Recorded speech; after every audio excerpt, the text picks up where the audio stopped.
Welcome back to the booth here at Regional Championship number 9 in Melbourne, Australia. I'm Jim Dowling, joined by Thomas Anderson. We've got our second semi-final down at the table. Yeah, it's awesome already. We've flown through the day, but it doesn't feel like we've lacked for good magic. It's just, at some point all good things must come to an end, and already we've unfortunately seen some of these players' tournament runs come to a finish, but 3 people are still alive in the event. Jennifer Rose Holloway having just qualified an absolute squeaker into the grand finals, and now 2 players who will hope to meet her there, either Sam Lewin on the Black-White Pixie deck, or our dark horse favourite, Ben Graves on Red-Black mid-range. Yeah, we've had 2 close matches, game 3s going all the way down to the wire. I'm curious to see whether this one goes all the way or whether perhaps we have a shorter match. We've got players waiting at the table for us, so perhaps we'll head down there.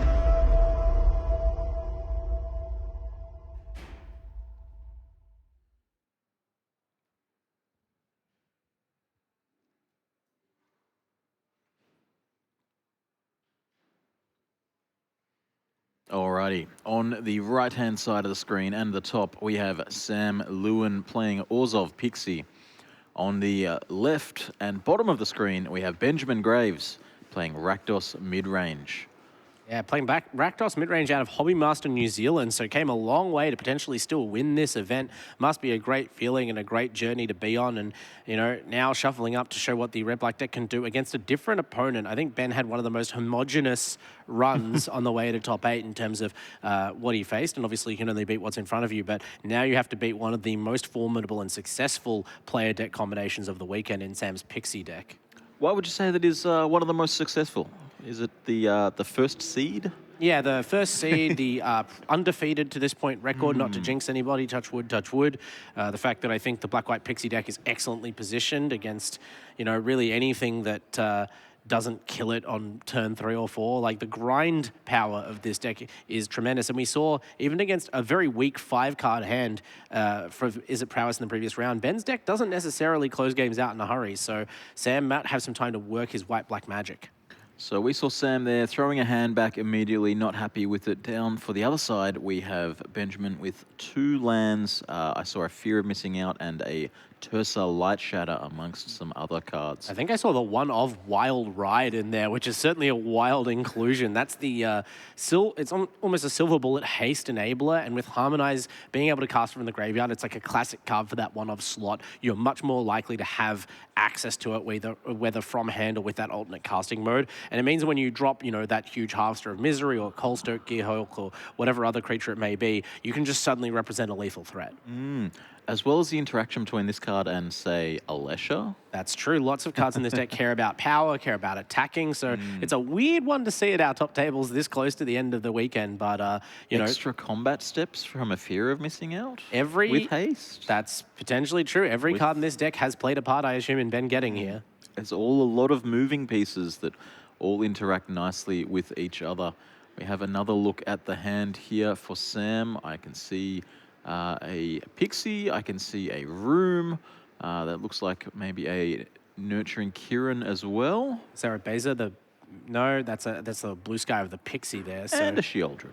A shield, okay, yeah, just casually. Just for good measure. Yeah, having that Room there, that was a card that one time we've seen Sam on coverage already this weekend. That Unholy Annex certainly lived up to its reputation in the current metagame. Entire decks have been built around this card, and it is certainly capable of winning a game more or less on its own. Of course, Ben Graves being on red-black, singularly poorly positioned to answer enchantments. So we have a keep here. 6 cards from Sam, 7 from Benjamin. Sam with just a land go, Benjamin with a tapped land go. That tapped land was pretty good in the previous matchup, but one card that wasn't that impactful against Prowess might matter here, and that's Tiny Bones. Very true. And we have, no turn 1 discard from either player here. Okay, having agreed to a nice gentlemanly game of Magic. You're not going to ravage each other's hands like savages. Oh, never mind. Sam Lewin immediately follows up with a discard spell.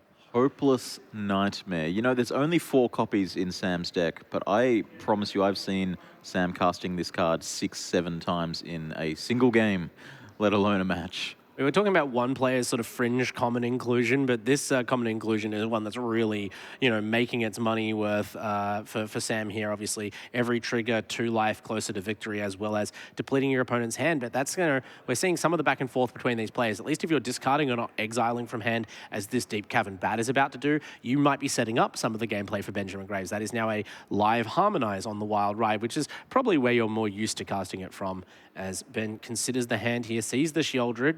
Obviously not a fun card to see in play, but perhaps you feel pressured to just, take the Momentum Breaker. Yeah, it's always great to have all of the information here. Kieran and Sheoldred coming. And that Kieran, there's no white source if I'm not mistaken. Yeah, kept the hand with the Soulstone Sanctuary, which is a very good card, obviously, when your deck cares about having demons in play, and there's not that many castable demons around. Now finds the white source, unfortunately, tapped. So Sam accepting a slower start to this game. That said, Benjamin's cards are expensive. This isn't a prowess deck with, 20 or 24 one-cost cards in the deck. This is, full of 3 drops and 4 drops, and that means that even if this Kieran is taking off another turn and on turn 4 coming down and bouncing this Hopeless Nightmare and replaying it, there's always going to be cards in Benjamin's hand. Yeah, arguably the slowest matchup we could have gotten on average out of all of the players in our top 8. So I'm glad that it's come here as a fan of grindy, slow decks and kind of a clash of styles when it comes to the late game, right? Sam's deck is hoping to kind of make its money with interactions between handfuls of cheap cards. We've talked about the Temporary Lockdown, Sunpearl, Kieran, all of these ETB triggers. Whereas Ben has all these cards that might be usable early game as just sort of like utility pieces and then later on become big haymakers like Trumpeting Carnosaur. We do see a Tiny Bones and a FOMO coming down here, so committing it all to the board, has 4 power in play, ready to go. Quite a while away from Delirium, just instant sorcery so far. Yeah, normally I might be concerned, you're concerned no matter what, as Ben, a little bit about overcommitting too many of these cheap permanents into, the Temporary Lockdown deck of the format. But without a second white source clearly present for Sam Lewin, maybe this is the window to get some use out of these cards as Sam takes a reread of Tiny Bones the Pickpocket just to make sure he understands, well, which Tiny Bones is this and what does that do? Casts cards out of your graveyard, Sam, if you, put any in there without thinking too hard about it. Be careful. Yeah, there is, in fact, 2 Tiny Boneses in Standard. Both of them very cheap, very small creatures with the ability to accrue some advantage over time. And one of the things that Tiny Bones does is block a Sheoldred. Never mind, Sheoldred is being go for the throated. Great target for that spell, I'd say. And also in hand, I have to say, for Ben, one of the cards I'm most excited about out of this deck, Mishra, claimed by Gix. Really good in this situation. I'm excited about the funny, silly, haha merge potential with Phyrexian Dragon Engine also in the deck. But right now, this is the first time we've seen Ben have this kind of chance to get aggressive, really to represent the beatdown versatility side of a mid-range deck. That attack trigger on the Mishra going to add up pretty quickly to help deplete Sam's life total here. And right now, this Tiny Bones has some real words on it. There is a permanent card in Sam's graveyard that Benjamin would love the opportunity to recast. Instead, we're going to see a Momentum Breaker take out that Tiny Bones. So Ben clearly okay to lose the Tiny Bones. I think there's another copy of the Legendary in hand. And as you said, this is like an ideal scenario where your opponent has allowed, Sam didn't discard that Sheoldred, but you did risk running it out, and then it's now being placed into the graveyard where it could be pickpocketed. So we wait to see how fast Sam is going. Not this turn, though, although there was another Tiny Bones drawn for turn. I believe that... I think that was in hand already, which is why the previous Tiny Bones was... I think there's 2 now. Oh, really? Yeah, I believe the hand there is 2 Tiny Boneses and a Mishra. We see Inti coming down here, which is a great way to get rid of the extra Tiny Bones. You're right, a foiled Tiny Bones there. There is such a possible too much of a good thing going on, so pitch that away. And now we have... Unfortunately, an exiled Mishra, which as one of the deck's more expensive cards, not an option right now. Lucky you've still got a copy on deck, I believe. I mean, the good news is that card's not on top of the deck, being drawn for turn next turn and stuck in hand. Yeah, so you're basically never sorry to rummage, even if you find something like that and you exile it. Oh, well, I wasn't, drawing that anyway. Yep, and it's not a key one-of that's now gone from the deck or anything like that. And we do here see a Kieran bouncing the Momentum Breaker. Yeah, so Sam, granted, this is not the best Momentum Breaker's ever been, right? Because you're not, forcing your opponent to sacrifice some huge expensive piece. There are smaller bodies around that Benjamin can throw away in response to that trigger. But you are at least starting to chip away at that board and trying to stabilize. Sam's already down to 12 life. You know, it's a slower paced game, but that's a meaningful lead for Ben. Yeah, so Sam untapping here, I believe there's 4 cards in hand, one of them being the Momentum Breaker. And the Kieran's in play, which means that we could start chipping away at Benjamin, still at a healthy 20 life. But no, definitely can't get too aggressive in the face of fear of missing out and Inti. Let's talk about the Delirium count. I believe that it's currently 3. We've got a Sorcery, we've got an Instant, and we have a Creature. Yes. Yeah, two Tiny Boneses and the various of interaction that you just said. And so, I believe we now have a land in the graveyard as well. Yeah, as true. The Demolition Field being cracked open here. I was looking at that Inti trigger and going, well, at least, you know, that's an attack trigger, but the addition of that Demolition Field lets Ben suddenly turn on Delirium, and this is why Sam knew he had to be defensive this turn and save his mana. Loses that white source. Of course, we'll have a Plains in the deck as a 2-color player to replace it. But well and truly, yeah. Crucially, Ben cares about being able to now set up a huge turn with multiple Inti triggers and a sizable FOMO. Unfortunately, with the flying blocker, I suppose there's no real way to get some buffs and life gain from the bat without giving the Momentum Breaker back to Sam.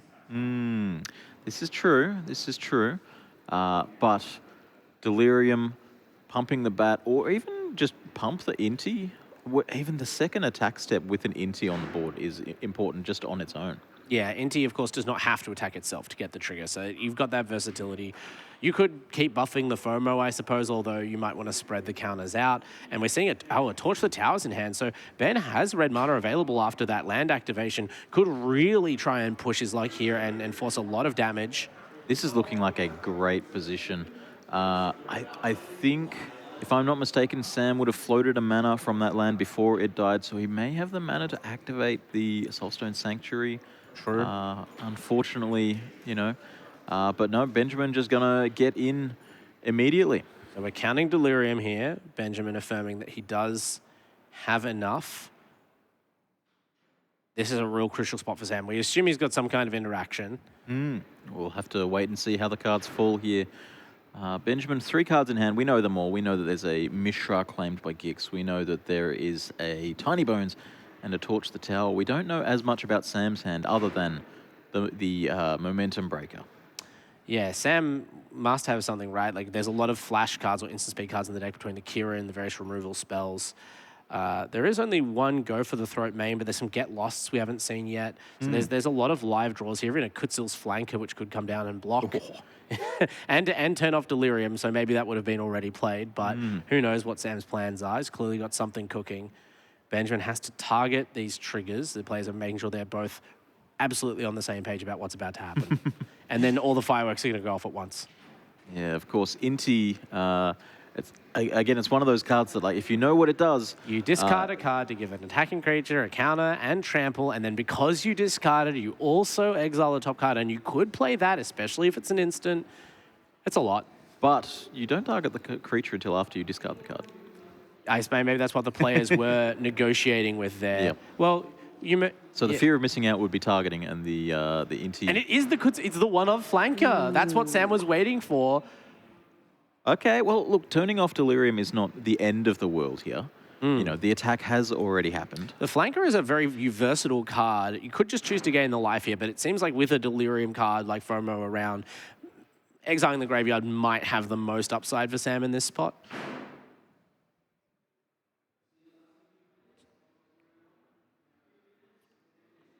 So let's see what's happening. It looks like there are clarifying interactions here with fear of missing out, with Inti, making sure that all parties involved understand what's going on. This is clear. Obviously, the game is really hinging on this combat step here. This is Sam's big shot to try and buy some time to stabilize at 12 life already, and the Torch the Tower is going to come in late. Was the Kieran not declared as a blocker yet? Or was no, we're still resolving things right. with the flanker. Did exile the graveyard, so we hadn't moved to blocks yet. Yeah, that makes sense, clearing the way for the bat. You could also have used it on, you know, whatever Inti gave trample to this turn, but keeping that bat alive while getting the attack from it, a pretty high value anyway. So I see 2 cards in hand for Sam. I see Unholy Annex and the momentum breaker that we already know about. What do you think the odds are that if we see a land off the top for Sam, do we just see a 6/6 demon? The other half of Unholy Annex? How brave do you feel, I think, is the answer to that question. Because, of course, then you might just say, look, I'll just be dead to go for the throat or some other, answering spell. But we see... We're going with Momentum Breaker instead. Hard to argue. Card's basically never bad. And it chews up, of course, the last creature that's not the bat, because otherwise you'd just be giving another Momentum Breaker away anyway. And Ben suddenly much less likely, it seems, to win the game this turn. Although, Okay, doesn't have to win duress. this turn. That's a good duress. Hits that Annex, so Sam a little bit punished for drawing a tap land. How dare he? All right, so just the attack with the bat, and Benjamin, very healthy, but very low resources. And, I mean, Sam's only at 1 speed right now, but we do have to consider this deck has some legs as far as life gain in the late game, especially if you can start ticking up that speed. A lot of different copies of Momentum Breaker and I think Baser as well. And finally, Sam finds not his deck's main namesake card, but probably the most important one, especially in this spot. Gets that Momentum Breaker back. Everything's exiled. And even if this, temporary lockdown does become temporary in truth, that's actually a good thing for this white-black player. Yeah, that Momentum Breaker using the second sort of mode on it there. If you have no creatures to sacrifice, you have to discard a card. And the Misha was discarded the turn before Benjamin drew the 4th land.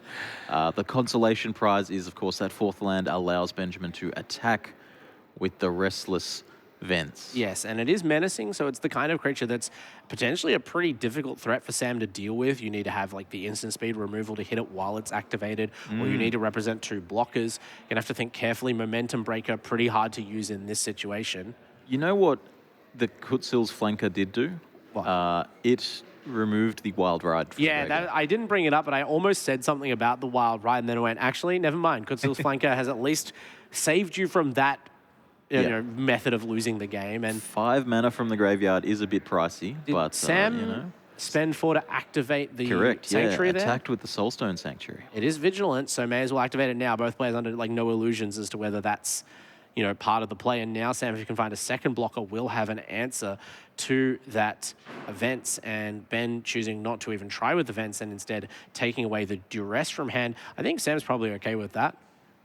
Yeah, it's still a lethal attack on this following turn. You're not reducing the clock at all. Well, he does now have the Momentum Breaker up to 3 speed. So with the live mana, not immediately lethal. The bat, though, going to help clock now. And this event's getting a lot of value, just filtering through the deck. Will cost the Momentum Breaker there to, slow Benjamin down a little bit, if you will. Yeah, following the advice of the BGs and just staying alive for now. All he can choose to do has to trust the top of the deck here. I mean, this is the kind of deck that normally has more play, right? So many of the permanents do things on the board or represent future potential, but right here, it's basically just down to whatever that card was off the top, and Sam, as always, immediately checking, make sure all of his lands are carefully straightened. That's the most important thing here. It just gives you a second to think and process. It's a repetitive action that doesn't do anything, but it gives you the moment to get your thoughts in order. Yeah. We have reached maximum speed here for Sam. Yeah, hopefully... A very relevant statistic. Exactly. If you're going to die fast and live young, I guess. Yeah, great. All right, Benjamin, 2 cards in hand. Sam not playing a second blocker, so that's got to be an instant. That has to be some kind of interaction here. Well, if there's one deck that's happy to interact at flash speed in combat, it's probably this Orzhov Pixie deck. All of the black removal spells, as well as Kieran, as well as Pixie itself, as well as Kutzil's Flanker. Yeah, I was just trying to work out what exactly the carnage would be if Sam did find a Kieran and chose to pick up that temporary lockdown at instant speed, sort of, after declare attack or something. A lot occurs in that case. But it would be pretty good for Sam, I think. I think he would be. You don't necessarily have to think it through. You might just drop the play and let the triggers sort themselves out. But Ben, is this an attack without the land here? Just the bat, yeah. There's a lot of 3s and 4s in Benjamin's deck here, so clearly at least one of those 2 cards in hand is worth playing over activating the Restless Vents. Yeah, really interesting, because of course when you represent lethal attack with events, you're forcing Sam to make the first move, but in this case, I suppose Ben would rather trust the slightly slower clock of the bat and hold up whatever those cards are. The glare makes it a little hard to see here, but we're about to find out, I suspect. All right, so Sam's draw was a Get Lost, And he's- targeting the temporary lockdown. Exactly. Not the enemy creature, my enchantment, thank you. Oh boy. Not the way, you'd rather bounce it, you'd rather be able to replay that lockdown again and again, but in a spell like this, you're just happy that wasn't a land, and now Sam's deck gets to do the thing. Yeah, so we're going to have a Hopeless Nightmare trigger, we're going to have a Momentum Breaker trigger, and a Bat trigger. It is Benjamin's turn, which means that Benjamin's triggers go on the stack, and then Sam's go on the stack, which means that Sam's triggers resolve first. Yes. Which is what we're seeing. We're seeing a creature removed, we're seeing a card discarded, and then we're going to be resolving the Bat trigger to reveal the hand of nothing. Yeah, so in that case, kind of a lot of wash. But crucially, that's some life lost for Benjamin, and even more importantly, potential life gain represented by Sam. May even end up cracking this Momentum Breaker early. Oh, that's a beautiful time to draw this card. Wow, Alesha, who laughs at fate. So arguably like the linchpin of this deck, even though we've seen very little of her, all of this discarding and graveyard building shenanigans that we've seen Ben's deck do kind of hinge on this legend who has the ability to, for no mana, reanimate any or all of the creatures in this deck. A 2/2 with first strike, so very able to brawl with a lot of the creatures in Sam's deck, other than exactly Soulstone Sanctuary. Bringing back a Fear of Missing Out, so and as the last card in Benjamin's hand, which means that there was no card discarded, just a draw. When I spoke to Benjamin about his deck, he did say that it all revolves around Alesha, the ability to bring back Mishra, the ability to bring back Dragon Engine, even just the bats on the early turns and the FOMOs. Yeah, This is the card. Bringing back a FOMO when you have no cards in hand just by being able to land that one fairly safe bat attack. Of course, Alesha's not when Alesha attacks trigger, although it does have one of those. The more important trigger is a raid ability. So being able to second main phase Alesha like that after representing tricks in combat is a huge swing in terms of board strength. And even though Sam managed to get access to that second Momentum Breaker and some maps, this is a tricky spot. So what can we do if we're in Sam's seat? We're on 2 life, there's a Restless Fence, there's 3 creatures, one of them's got flying. A temporary lockdown would remove the bat and the Fear of Missing Out, but then you've got a 3/3 first striking Alesha in the red zone and a Restless Fence. I think you kind of have to remove Alesha, but you also, on the current state of the board, kind of have to remove the vents. You kind of have to remove the FOMO. So we're seeing a pretty tight situation. Bit of a squeeze. Yeah. Even a temporary lockdown doesn't really do it for you. I guess it has to be one of, if you have one of your bounce creatures like the Pixie, you can pick up the breaker, play the breaker, have another blocker on board as well, and try and survive another turn, and hopefully you just kind of keep making those incremental plays to get back in it. But Sam hasn't really been able to, like, for instance, get the Annex running or any of those more sustainable engines this game, and so finds himself just kind of living top deck to top deck. Yeah, That's a pretty good one, though. We do see one map cracked on the Soulstone Sanctuary, revealing a second Get Lost on top of the library. That's pretty good now, because you can at least threaten to block that Alesha once. Yeah, the other important fact here is how crazy is this Fear of Missing Out? How delirious is Benjamin right now? I know about Deep Cavern Bat. I know about Torch the Tower. I believe there's a land in there as well, discarded to an earlier FOMO. Is there 4 types? Ben was counting it carefully earlier, but I didn't see much more than you did. So I'm sure that whatever Ben's plans are, they fully revolve around exactly where that Delirium count's at and what the remaining cards or discard outlets allow him to reach. Whether he has it or not, we'll find out. Yeah, Sam has also picked up the graveyard and counted it, so Sam is very aware as well. We do see the momentum being broken, and there is the temporary lockdown. So this is going to remove the bat and the FOMO. The Duress is going to come back to hand. No mana to cast it this turn, though. Shows the kind of pressure that Sam's under, that he felt the need to crack the breaker and get the life instead of letting it go back under. Because obviously there's big value in letting that go under the lockdown. You'd hope to recur it again later. But in the meantime, if you're sitting there on 2 life, that's not a great feeling. So this Alesha is about to wheel up to 3 power, and that changes what it can bring back. Of course, Alesha has the ability to bring back cards with its power or less. Deep Cavern Bat, always on the table. FOMO, always on the table. Phyrexian Dragon Engine, always on the table. With 3 power, Mishra on the table. Yeah, I mean, Alicia, this, as you said, kind of the linchpin of this deck, so clearly built so that there are a lot of reliable targets. I think it's mana value less than or equal to a power, Oh, so... it's mana value, not power. Yeah, Yes. yeah, sure. So, but so it as activates the Dragon Engine as a yes, possibility. and Mishra on the second attack. But Inti, always possible as well. yeah, the 2 drops in this deck are where I think most of the money gets made, but the fact that even one attack lets you potentially bring back that Dragon Engine, which then, of course, reloads your hand, it's scary for the opponent to think about. And then, of course, God forbid you should Wild Ride it and, I'll reanimate my Colstoke Gearhulk. It's crazy good. So it was Fear of Missing Out from hand and end step Inti coming back. I swear I've seen this board state already 3 times in this game. This is really proving, I mean, I talked about the grinding power of Sam's deck, but Ben's deck is really, you know, showing its stuff right now. Like, again, Sam probably also thinks, did I not just clear this board? Did I not even exile some of these cards? And yet with Alicia unable to be removed so far, Ben just keeps bringing back these threats over and over. And of course, they allow you to then, if not draw cards actively, at least sculpt your hand to stay active and threatening in the game. Now, this Restless Vents and Inti represents a lethal threat on its own. Just the 3-power menace. You know, if the other 2 creatures were removed, the Restless Vents has enough power through 2 blockers. Through 1 blocker, sorry. At least Sam has managed to get Ben all the way down to 5 life. Like this Vigilant creature land, we haven't really been commenting on it that much because it's just sort of methodically attacking turn after turn, and Ben obviously doesn't want to give up any potential attackers when they're so close to lethal. But that does mean that both players are now kind of getting, you know, very low on life left to give, and it's going to be one of these next couple of attacks you assume that breaks through. If Sam can find a way to, I suppose, pick up that lockdown and play it again, that might be good, but he'd have to survive this turn first as Ben lines him up for the killing blow.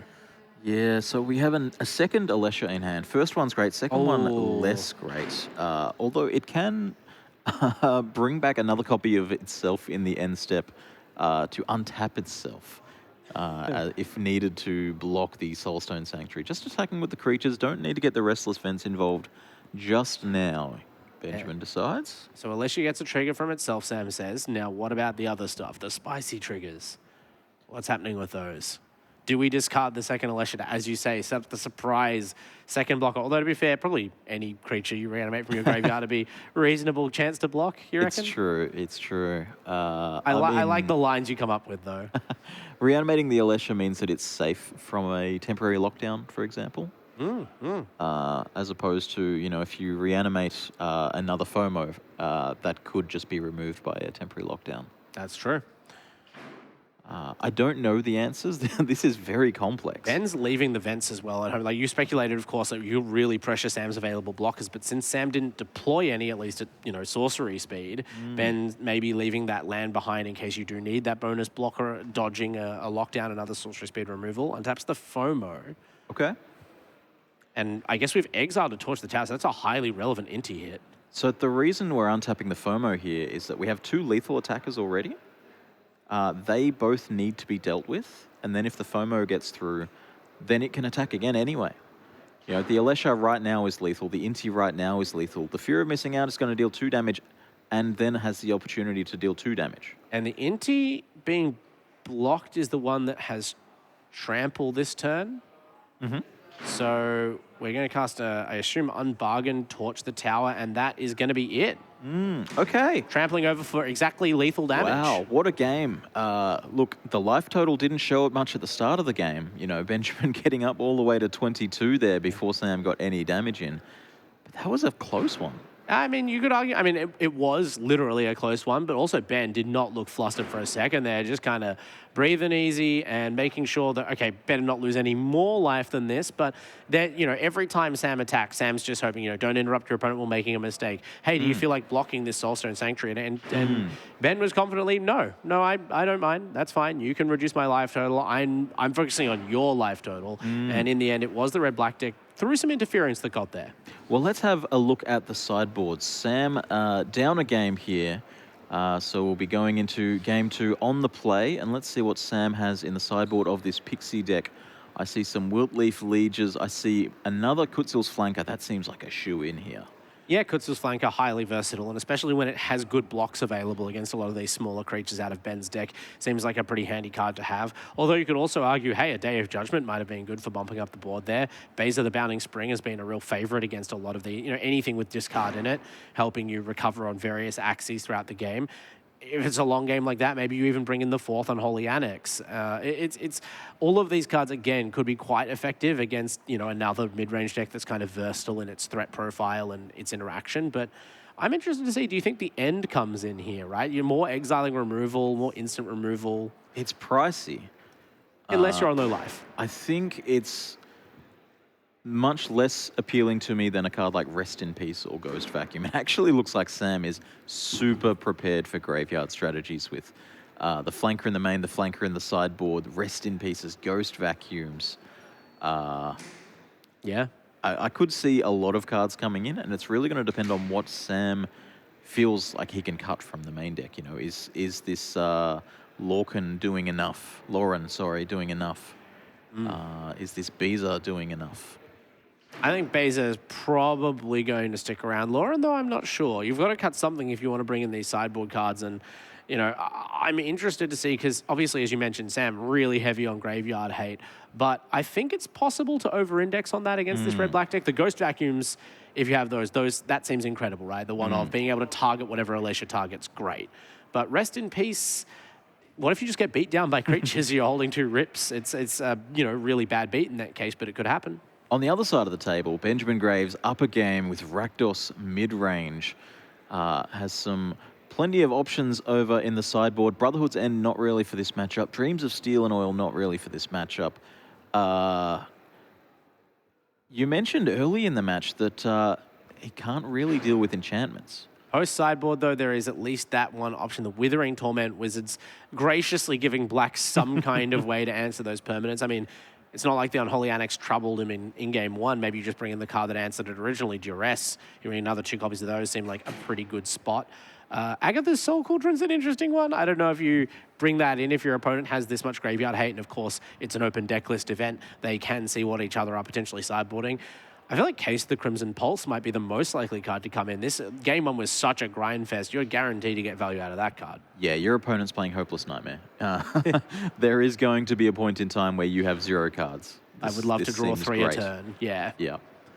Well, the players know better than we do. That's why they're here in the top 4, and we are at the commentary desk.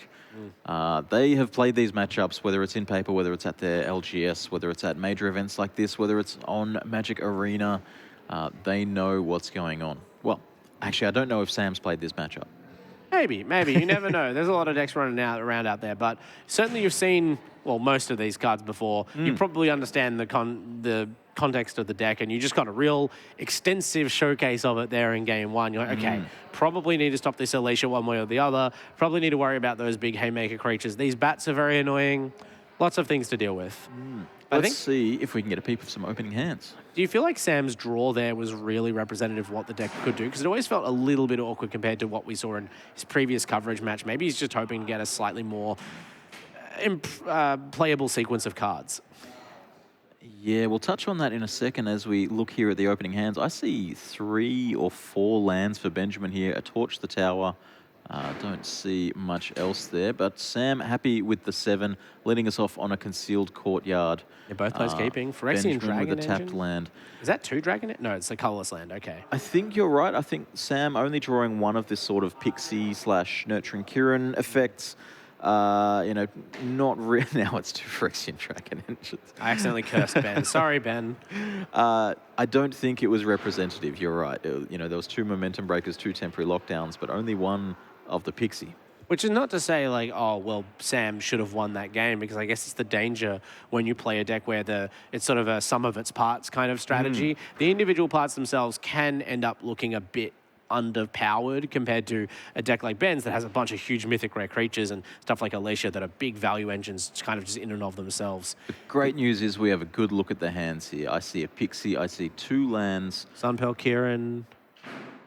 An Annex at the back there. And is that a Temporary Lockdown? Yeah, looks like it.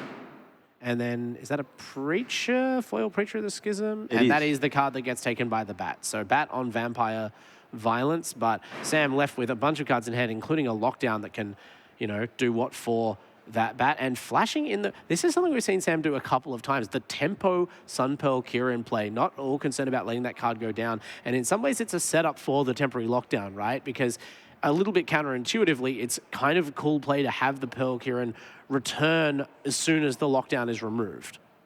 Yes, and having the 2-drop into 3-drop after not doing anything on turn 1 or 2, you know, it appears like you're behind on board, and then suddenly here's my flyer, here's my Unholy Annex, I'm going to start accruing some card advantage. How many demons are in this deck, though?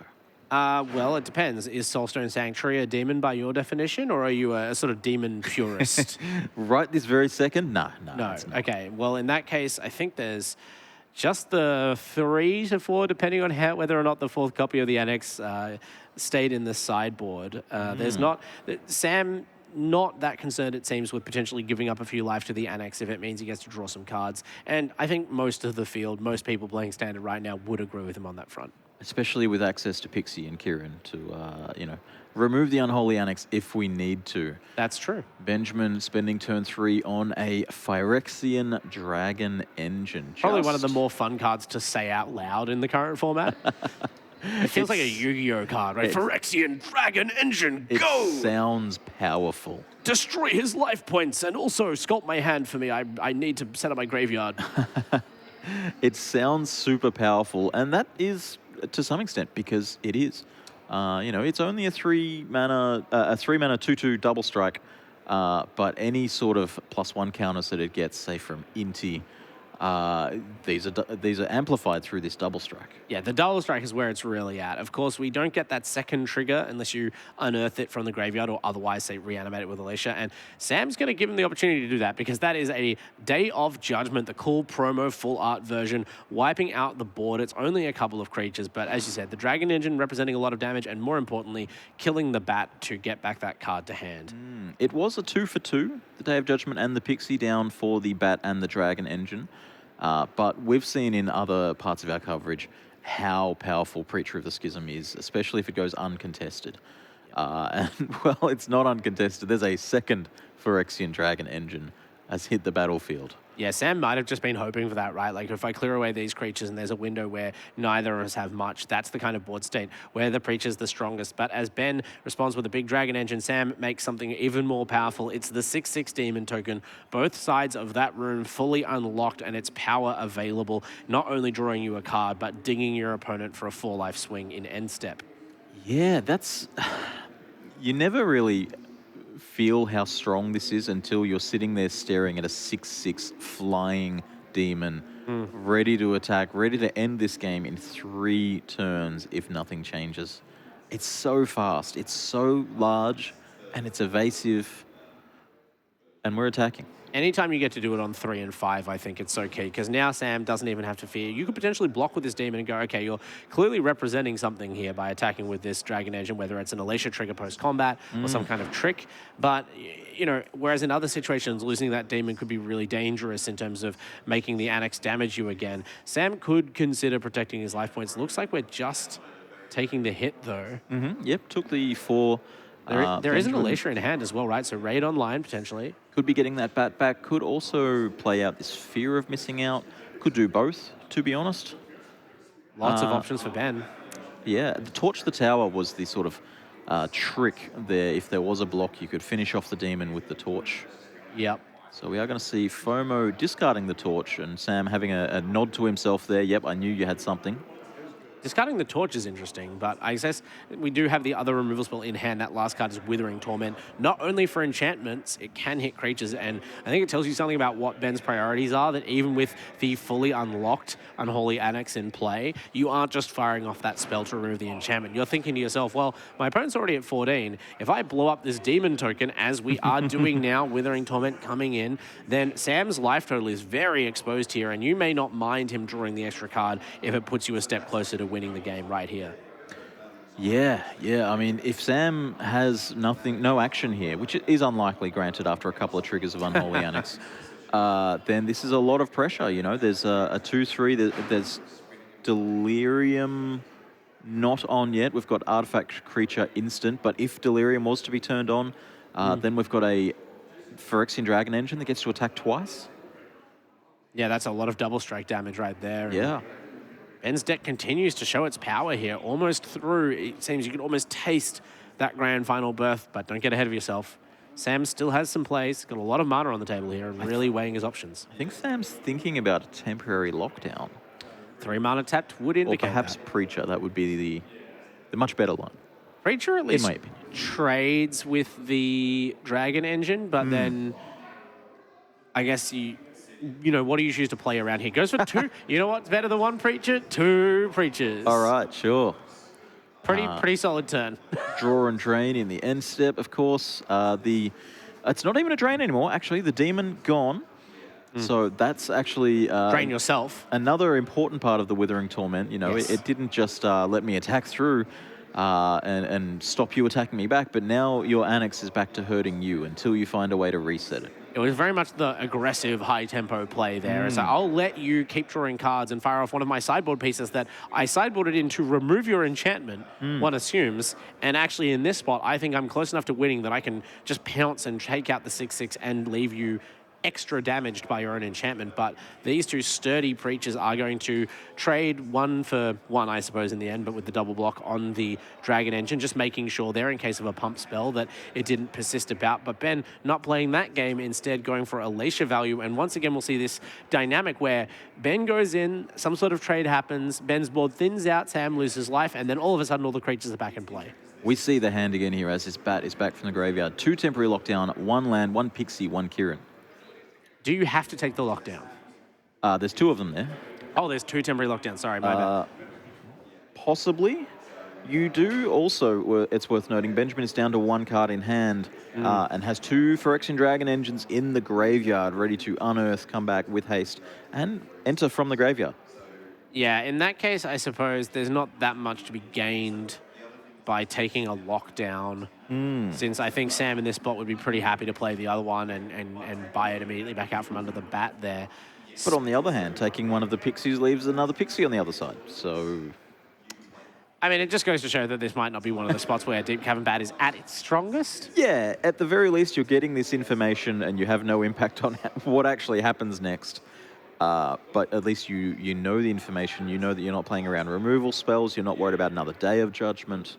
We're not camping on a Rest in Peace in hand or something like that. Yeah, I think the Day of Judgment is just a one-off in the entire 75, so at least you feel pretty safe about that. But, you know, you'd be very happy to not reveal, say, a Sheoldred or something there that's going to put the brakes on this very aggressive line that Ben appears to be taking. Of course, these temporary lockdowns aren't going to help with that. And if you do manage to get, you know, the lockdowns applied and that slows the game to a crawl, then that's where the decision to leave the Annex in play with and target the Demon token may come back to haunt Ben. I mean, I'm never going to say it was a bad plan because the 6/6 is a much more immediate and pressing danger, but the card draw engine going to really make itself felt in this longer game. So Benjamin knows the answer, takes the Sun Petal Kieran, leaving the hand of 2 temporary lockdowns, a land and a pixie.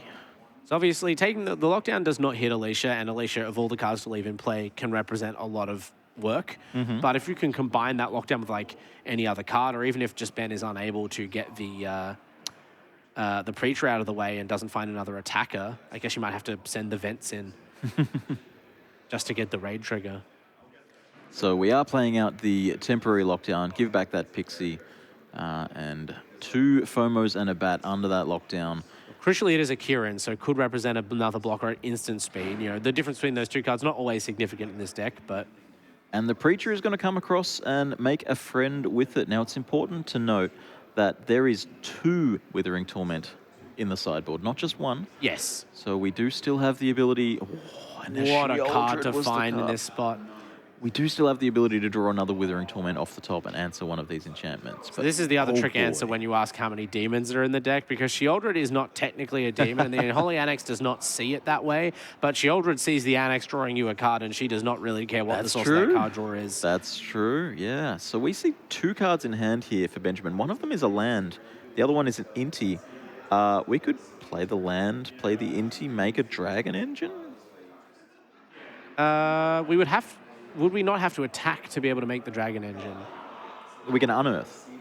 Oh, of course. See, I'm so focused on the Alacia now. It's such a solid deck. I forgot the Dragon Engine just comes back on its own. The words that are printed on the card. My apologies for Phyrexian Dragon Engine. I should put some respect on that. I was unfamiliar with your game, as perhaps a lot of players are, understandably, but it comes back as Still just a 2-2 double striker. The 9-9 stats printed in faded text on the card are there for more spurious reasons we may not end up seeing on this stage. You say it enters as a 2-2 double strike, but if you play this Inti first and then make the Dragon Engine, then attack, you can make it a 3-3. Well, it still enters as a 2-2, but yes, you're correct. Yeah. You're right, you're right. And I was saying you would want to unearth an attack in order to put the Inti counter, on Alicia, but you're right. Sure. Without the ability to really safely get her into combat past the Sheoldred, maybe just threatening a huge damage swing from the Dragon Engine would soak up some of Sam's board state. However, if you were to make a Phyrexian Dragon Engine, can you actually afford to draw 3 cards here? You're on 10. Sheoldred is such an awful, miserable, mean-spirited Magic the Gathering card, isn't it? It really just puts the screws to you and makes you worry about every decision you make. The draw 3 is a May on the Dragon Engine, at least, so those are separate decisions. Yeah. But Ben definitely having to mull all of this and much more over here. A critical juncture in the game. Did such good work to get the game to this point, and then one Sheoldred draw, and it's like, never mind. Suddenly I'm way in the hole. I have to figure out a way to recover this game, and it looks like Dragon Engine is the play. Okay, so the land into tapped, which meant that the end. Not afraid about 6ing, but that's really because it draws the other Withering Torment, but that does another 2 damage to you, and yeah, I think Sam just points at the Sheoldred, and Ben understood he was not going to get there. So we are going to see a game 3. Woo, fantastic. I love to see more of this matchup. Those 2 games were both good. Orzhov Pixie against Rakdos mid-range. Wow. I continue to just be so impressed by Ben's deck, and obviously Sam's deck and play as well, but I've been impressed by Orzhov Pixie for like a couple of weeks, whereas this Rakdos deck, when you see a fringe deck make top 8 like this, sometimes you go, maybe it's preying on one particular thing, or maybe it's just been a bit lucky, maybe it's got this one all-in line. This is just an astonishingly solid mid-range deck from a collection of cards nobody is playing. You can see it's not even on our metagame breakdown here, and yet now, okay, is it prowess? It was 26% of the field. How much of the field is it now? Right now, 0. That's right. That's right. How much of the... But for the day 2 conversion, or the X2 conversion, yes, it actually performed quite well. It actually did upgrade its share to the X2 bracket from 26 to like 35%. But in the top 8, when we get down to the really real brass tacks phase of this tournament, is that prowess has been bounced from the field despite some very good pilots, and now our deck is our field is a sort of 33-33-33 split of Dimir mid-range and, for at least one more game, Rakdos mid-range and Orzhov Pixie. And this is what the players are playing for right now. We're looking at a 3-4 matchup right now, so the winner will go to the final. Both of these players taking at least $1,250 US for their trouble this weekend. If you win this one, you're upgrading that to 2,500 USD. There is a lot on the line in this matchup, and this isn't even the grand final. Yeah, it's a pretty good game of deal or no deal already, Jim. But moving up to the grand final and getting yourself the chance at another 2.5K. Oh, yeah, and of course, the World's Invite. The chance to represent Australia alongside some of our previous RC winners. A really formidable squad we might be sending. It would be very funny to send Ben over. I guess we'd have to say it's APAC representation or AUNZ representation. But regardless, the chance to be at Worlds, once-in-a-lifetime kind of opportunity for many. Let's see an opening hand here. I see 3 lands, Dreams of Steel and Oil, Inti, Anoint. Go for the throat. On the other side, I see 3 lands. 2 temporary lockdowns. Yeah. Bit of a slower hand there, perhaps. Both players keeping a lot of interaction, but the chance of...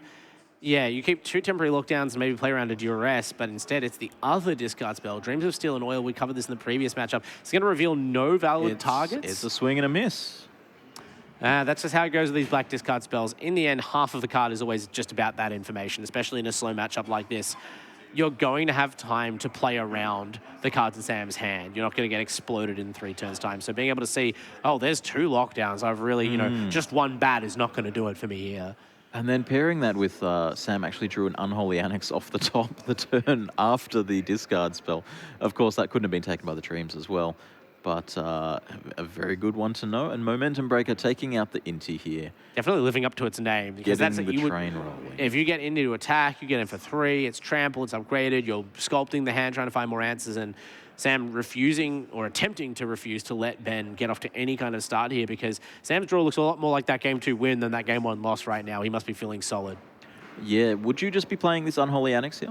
It worked for you game one, didn't it? You'd hate for Ben to find a duress before you cast it. That happened in game one, and I won't say it cost Sam the game, but maybe he doesn't have the option there. Plays out a tapped Black Source. Okay. Is there holding up, get lost. Yeah, there are swaps in hand, so I guess Sam getting the tapped play out of hand. And there is the duress coming through here. Both of these players just have a hand full of answers right now. The only sort of proactive and there card goes the Annex. So is this Unholy Annex. maybe So Sam was fully within himself composed and prepared to face that eventuality. But if you were going to get punished for the decision, that's the punish. Yeah, we have one player is holding 2 removal spells in hand and nothing else. One player is holding 2 temporary lockdowns and a removal spell in hand and nothing else. I'm really interested by that decision to run out the creature land instead of getting the Annex down early. I guess you don't want to be in a situation where your opponent is suddenly, playing Alicia, reanimating into you and cracking you while you also die to your own draw engine. But now Sam relatively short on action and you can't temporary lock down this Alicia away. Yeah, but Alicia doesn't do anything the turn you play it with nothing else on the board. You know, even if you had tapped out for your Annex, which interestingly wasn't played on turn 4 either. Well, duressed away, right? Oh, that'd be why. The you punish. Got me. You know, the Alicia doesn't do anything if you just let it be played and pass, unless, of course, there's that one of Wild Ride. Both players seemingly right now playing a conservative game, right? Like you could develop your own board, but that's a huge risk. Better to, just make sure your opponent doesn't stick anything too powerful. And that trend will continue here as even that creature land Sam had been prioritizing actually hit by one of the instant speed removal spells, Anoint with Affliction, and that will be exiled. So Sam attempting to charge up that maximum speed, no chance. And now Ben deploys the Harvester of Misery, hard cast, and just like in the quarterfinal matchup, no relevancy on that, the -2/-2 trigger, which you would assume is the main reason you're playing this card. 5/4 Menace, though, no slouch on the battlefield. Hopeless Nightmare going to take the last card in hand, which was a go for the throat. So pretty good hit. Benjamin completely out of answers. If that case of the Crimson Pulse did come in, this would be the draw you would want. Oh, absolutely. This would be the best. If you were going to show off the potential of that sideboard card, prove how right you were in including it, this is the moment you need that. Whereas Sam has a few more valid hits, I think, really hoping to find, as always, one of those Pixies, one of those Kierans, reset the Momentum Breaker, and pick off this Harvester before Ben can put some alternative targets on the battlefield. So we're mapping, and the response is a go for the throat. So one map is gone for no value here. Still one map remaining, but no creatures to go exploring with. We know Sam's hand right now is just 2 temporary lockdowns, if I'm not mistaken. Yeah, well, hasn't really had the opportunity to play either, and that's what you get when Ben, gains full information of your hand on turn 1. Your opponent is not going to help you out and play into those known quantity temporary lockdowns. And since Ben's deck is built to include a lot of these more expensive creatures, he has the opportunity to do that. Ooh, beautiful here. Phyrexian Dragon Engine off the top, goes exploring, finds a Withering Torment. So it's going to be a little bit bigger, 3/3 double strike. Very high value card to send exploring, as you just pointed out, and Sam has to consider this new threat. And the Withering Torment on the top of the library. Knows it's there, has a clean answer to whatever would come next. The Momentum Breaker being cracked here. Sorry, the Hopeless Nightmare being cracked here. Yeah, the Scry too. I've seen Sam, I feel like, tense and touch the lands to maybe do this play a few different times on coverage, but this is the spot where you feel kind of becalmed enough, right? Your deck's like lost all momentum, even though you're the one playing Momentum Breaker, and you just feel like, I have to find something on top here. Like, I don't mind giving up a copy of Hopeless Nightmare to try and not hit a dead land drop this turn, and you did instead find the play you needed. That's the Momentum Breaker reset, the Dragon Engine cleared away before it can crash in with double strike, and now we're in a spot where I don't know if I would have kept that Withering Torment on top. Of course, Ben Graves does not care in the least what I would have done in his position. He's the one playing for $1,250 US and the chance to go to Worlds, but now you're... Doesn't matter if you kept it or not. We're just going to fair enough. You're always prepared Dragon Engine it away. Throw it away. And now potentially even, wow, the Wild Ride here. I mean, it's very... It's already got haste. It's only ever one turn. It's a lot of extra damage, though, with double strike. No trample, though, which means that, the Kieran would certainly be blocking. Yeah, and as a sorcery, unfortunately, Wild Ride doesn't have the surprise potential of Violent Urge out of the Delirium deck. So maybe just going to keep that around as card follower. And Sam's like, which of these temporary lockdowns do you want? I've got a full stock. We're the primary temporary lockdown merchant in this part of Australia. Only the best exiling enchantments available. Well, all right. Well, we know exactly what Sam's holding now, at least, until he draws for Everyone at the table knows what Sam's holding. He's got lockdowns. All right. Only temporarily, though, if these duresses keep coming. Is there a point, there's no chance that you play one of these proactively, I guess, but only if mana became a concern. But at 5 lands already, you can always play the lockdown and then play the Pixie or the Kieran that you draw. And both these players continue to play a very reactive game, but Ben has some more action in hand. That's a Mishra claimed Come by Gix on. with haste with this wild ride. It's a shame we already unearthed the Dragon Engine, isn't it? There's still another one in the graveyard. Oh, Don't under you all worry those about cards? I've lost count at this point. That's that. Oh, get lost. Sam is the enemy of fun. Yeah. There will be no merging today. It's unfortunate. We will only have 2 map tokens for our trouble. So if we were to unearth that second Dragon Engine, it could go exploring as well. Yes, it could. And that's always probably the more reliable way to make use out of that card than hoping to somehow assemble it and Mishra at the same time on the battlefield. We're playing both those cards because they're sort of independently useful, not necessarily because we're determined to find, Mishra lost to Phyrexia or whatever that card's called. So Sam's Kieran has gotten into the red zone enough times that he is moving the fastest that anybody could possibly move. Sam is now at maximum speed. Now, Sam's still also at 16 life, has done a much better job this game of defending that life total early on. So not as much pressure to throw away the momentum breaker, but it's always nice to have that max speed locked in for when you need it. And the bat will eat up one of the remaining temporary lockdowns, chipping away at Sam's arsenal of... Yeah. Sam actually just put a temporary lockdown under the bat and then showed the rest of the hand. I mean, both players know at this point, so it's good to see them kind of just playing with perhaps a little bit of good humour. The bat goes exploring, finds an Anoint with Affliction. That one's being put in the graveyard. A Torch the Tower. That's just slightly worse than Anoint with Affliction, surely, right? Yeah, I mean, at this point, Ben has no real interest in yet more reactive spells, right? You're trying to crack into Sam's life to at least force him to use some of these lockdowns, put him under some kind of pressure, because eventually he's going to draw something a bit more playable, you'd assume. And I like the fact that, proactively exploring there forced Sam to need to use that temporary lockdown. If you waited on those maps, then maybe Sam didn't have to temporary lockdown, could be happy with the board as it was. Yeah. But pushing the issue was good. You may not be drawing cards, but effectively surveilling those spells off the top of the deck is a big win, even That's though... a third Dragon Engine.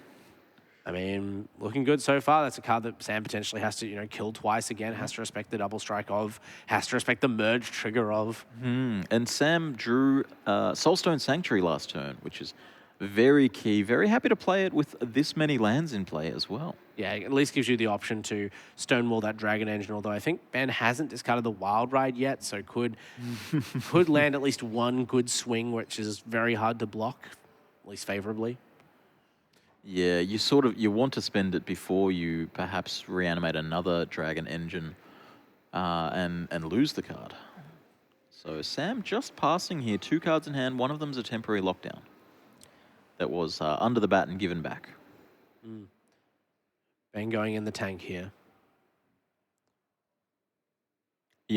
Sam would love to see another Pixie or a Kieran or something along those lines off the top here. I think that statement is sort of permanently true, really. At any point in the game, one could say, I think you really love to see a Kieran or a Pixie and sound very smart. It's what's written on the box. Was of Pixie. I mean, It's certainly true in this case because... But picking up this temporary lockdown would be so good. You'd get another Kieran back, you'd get your momentum breaker, all in exchange for a bat.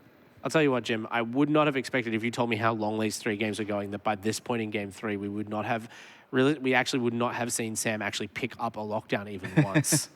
It's pretty wild. So the Soulstone Sanctuary coming across, keeping things fair. You attacked with your creature, I'll attack with my creature. Yep. And still threaten to block if something crazy, if something wild was to happen. I think it's interesting that Sam's choosing to trade life points instead of creatures there, maybe respecting a trick like the Torch the Tower, but also, if there is a trick like that, then that's going to be there the whole time. And perhaps you'd rather risk it when you have more life to spare than when it could potentially end the game on the spot. But Sam, nerves of steel, got him this far in the event, waiting on that one top deck he needs to really pull back into the lead. I feel like, you have to be looking to get this game to a conclusion. Your opponent has played their 3rd Phyrexian Dragon Engine. If the game goes long, you don't have Ooh. the better long game. And we are flashing back, harmonizing this wild ride here. Speaking of, moving to a conclusion in the game, what if I gave my double striker here +3/+0 into land of turn, and that will force a conclusion to at least the Soulstone Sanctuary, which is what Sam was waiting for, one assumes. Now, that's the harmonized cost they're paying on that wild ride. So that wild ride should be in exile now after being cast from the graveyard. And Sam, I think, is immediately pointing that, on top of that one. that's your one time doing that, buddy. But at least, Benjamin managed to force the block with the Soulstone Sanctuary, get it off the board. It's no longer a factor. Wasn't a trade. It was a trade of the Dragon Engine, of the Sanctuary for the Wild Ride rather than for the Dragon Engine. And so now these players are once again back at a sort of stalemate. But as you point out, Ben, as long as there is still, yet more Dragon Engine to unearth, is in a great spot where you can throw in another few points of damage and, even if this card dies, as long as it doesn't get exiled somehow, then you have the option to reload your hand and keep going. And Sam is struggling to find a more permanent way to answer this. You kind of need that Sheoldred, that card that stabilizes you. Finds the Pixie at long last. This will do something. It's going to do a lot of things. We're going to give back a bat. That's going to trigger. We're going to get my own Momentum Breaker back. That's going to trigger. The bat's going to resolve first. Yes. And then the Pixie is targeting the Momentum Breaker. So the bat's resolving first. That's going to reveal 2 temporary lockdowns. One of them will be exiled, and then the bat will be sacrificed. And then we're picking up the Momentum Breaker. And then we're playing the Momentum. This is why it's nice to have the Sunpearl Kirin or the Pixie under the lockdown when you play the other. Did you catch all of that? Yeah, I think I've got my... my Kirins from my Pixies. I got one of these like Dr. Zeus type books out on the table. We're just reading a tongue twister. Yeah, yep. A lot of flowchart and if this then this. Yeah. Lots going on here. Lots of lands here, by the way, for Benjamin, as we see Phyrexian Dragon Engine. Tired of saying that yet? It's still fun to say. 3 Trumpeting cards off the top. Carnosaur with 3 mana available. Great draw. I don't care about the 3 mana. I'm looking at the 6 mana. That's fair enough. An attack with the Dragon Engine over here. Sam down to 8.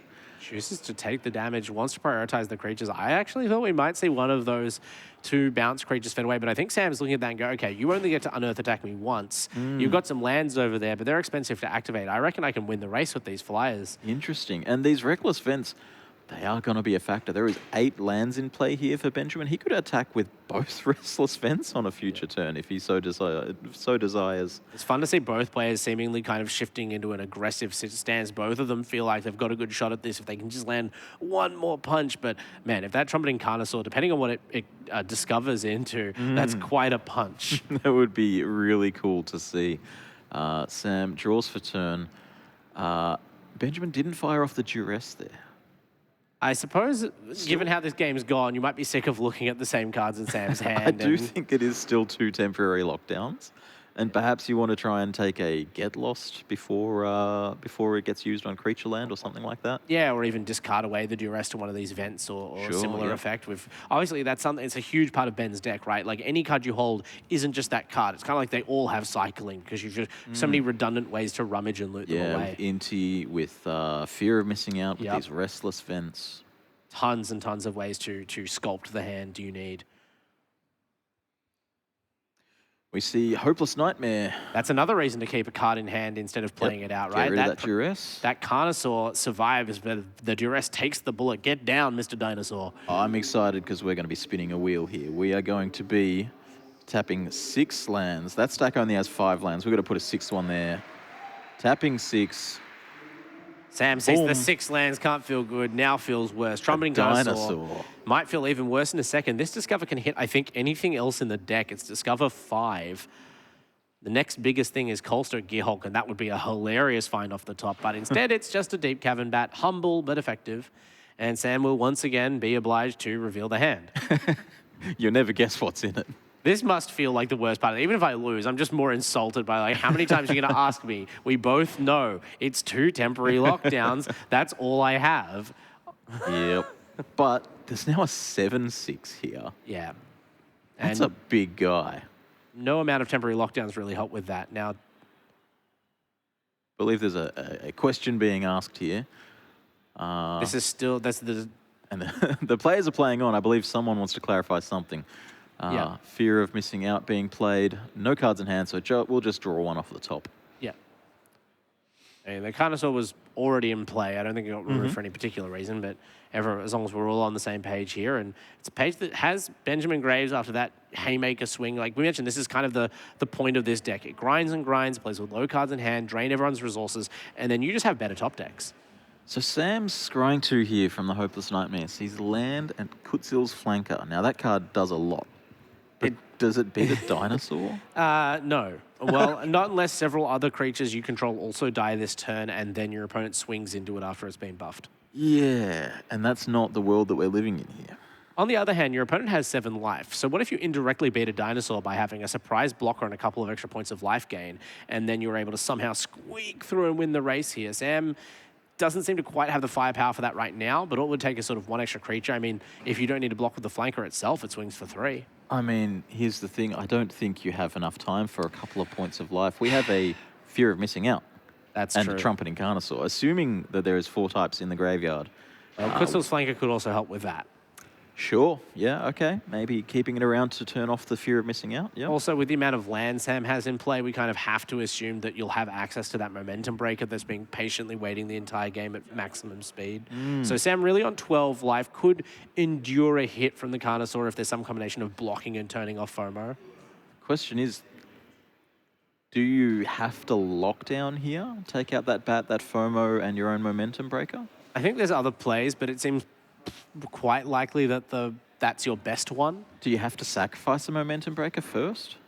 Maybe. I There's think 2 Restless Vents over the other side. we saw that Sam is prepared to sack the momentum breaker if that's the kind of line he wants to commit to. And it looks like 2 mana being tapped right now could be for that. Counting out the mana really carefully. You can't afford to gaff here.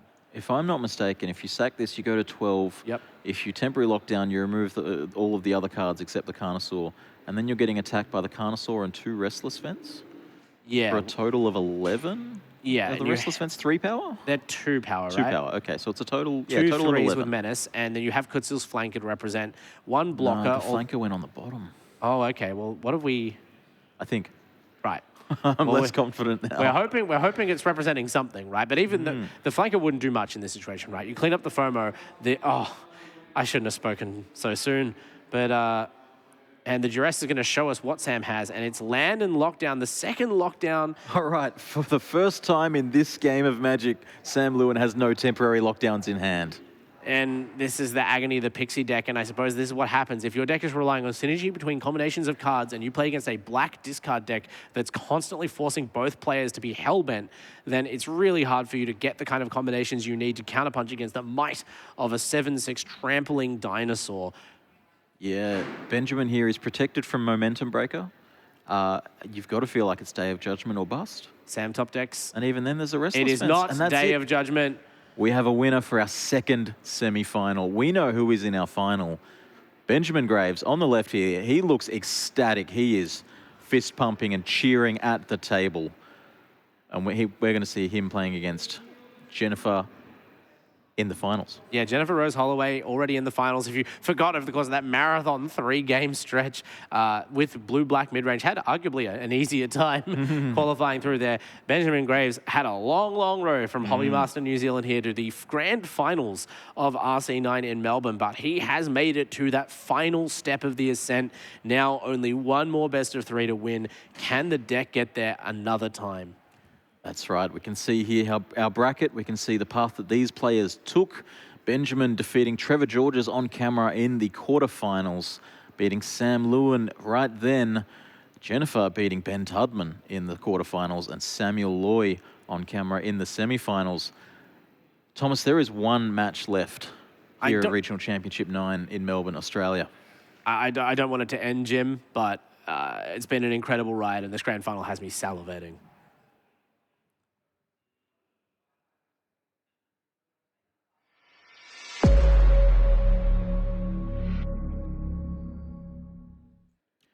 Welcome back.